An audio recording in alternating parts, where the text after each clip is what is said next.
Madam Speaker, I yield 3 minutes to a distinguished member of the Committee on Education and Labor, the gentleman from Connecticut, Mr. Courtney. The gentleman from Connecticut is recognized for 3 minutes.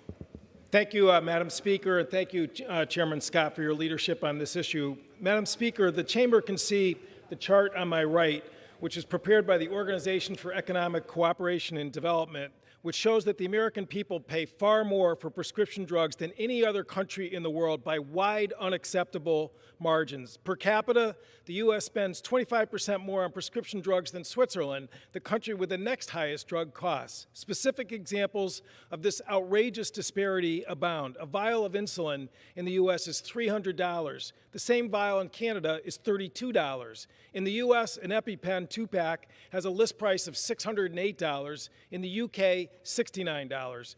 About 1/4 of Americans say that it is difficult for them to afford their prescriptions. 79% of Americans think the cost of prescription drugs is unreasonable. Approximately 1/3 of Americans say they haven't taken their medicine as prescribed because of trouble affording it.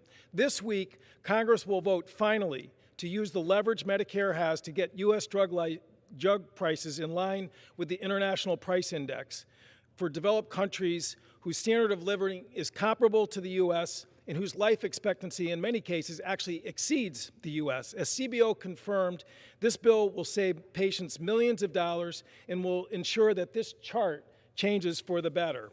Crucially, this bill is unique from other proposals by lowering drug costs, not just for Medicare, but for the 50% of Americans who receive their health insurance through work.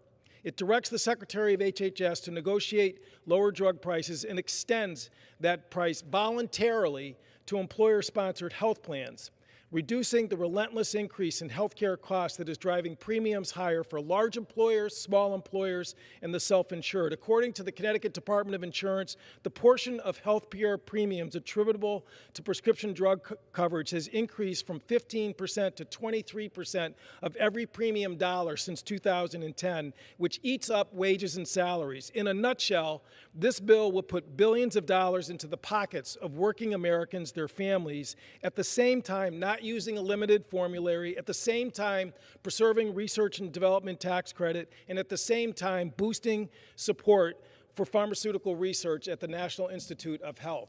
This bill is the most significant health care proposal in a decade. It is time for us to listen to the American people who in 2018 listed health care costs, specifically prescription drug care costs, as their #1 concern in exit polls and the highest voter turnout for a midterm election since 1914. This is the bill that responds to that loud signal from the American people. I urge passage of H.R. 3 and yield back. The gentleman yields back. The gentlewoman from North Carolina is recognized.